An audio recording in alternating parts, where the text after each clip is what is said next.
muraho neza nshuti bavandimwe bakunzi banzuri business group limited, by'umwihariko bakunzi b'icano yacu ibagezaho imitungo itimukanwa igurishwa cyangwa ikodeshwa. Tuboneyeho rero kubifuriza gukomeza kugira noheli nziza n'umwaka mushya muhire wa 2022.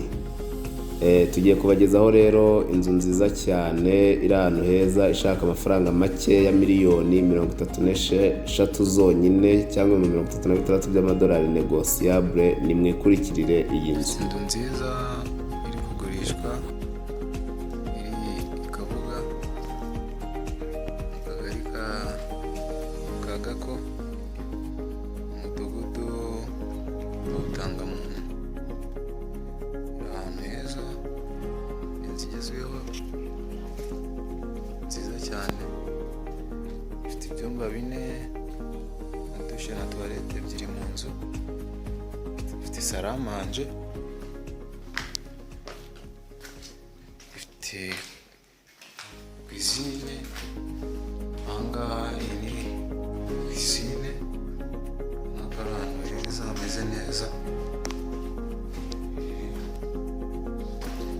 Hano ni saramanje uko mubibona, ni salo ni heza, parafo irimo, ari ahantu heza cyane haryoshye. Ifite ibyumba 4 nk'uko nabivuze. Iki ni icyumba urakibona ntabwo ari cyiza, kimeze neza. Iki ni ikindi cyumba cyiza, dushe na toilette. Ubwo bitarajyamo birajyamo, ubona ko ari ahantu heza. Ibi ni ikindi cyumba, ubona ko ari ikindi cyumba kimeze neza nacyo. Dushe na toilette nayo irimo aha, irajyamo. Iki ni ikindi cyumba.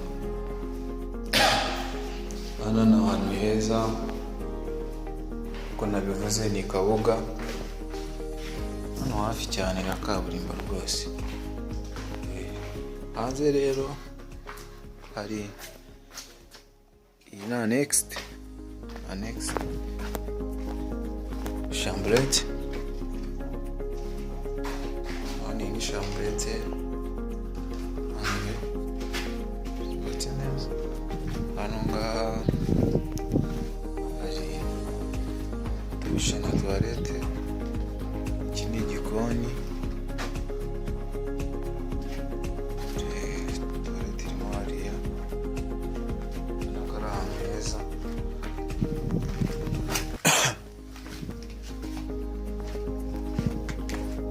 Iyi ni inzu ndi kuzenguruka heza cyane, ubona ko ari ahantu heza, hari isuku,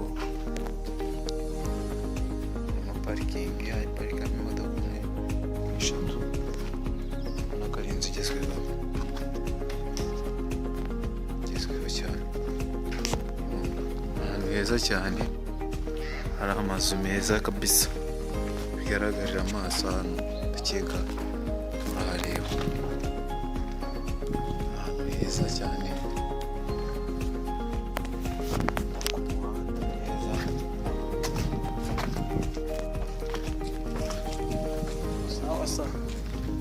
amazu ahantu heza cyane.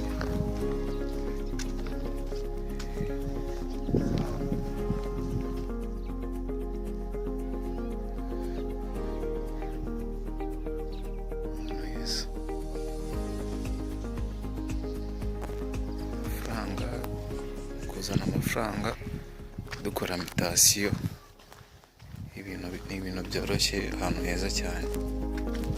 Murakoze. Yangira ngo rero mumaze kubimenyera, mumaze no kwibonera ubwiza bw'iyo nzu. rero waza ukayigurira. Twabwiye ko $36,000,000 ari igiciro kandi iri ahantu heza hafi ya kaburimbo i Kabuga nk'uko mwabyumvishe. Mumaze kubimenya rero ko mwaduhamagara kuri 0788886797 cyangwa se 0781230123. Si ibyo gusa kandi mwadusanga ku Muhima kuri Yamaho dukorera muri etaje y'amatafari ahiye hari yanditseho Shema House. Tubahaye ikaze rero muri NZIZA Business Group Limited, umukiriya n'umwami.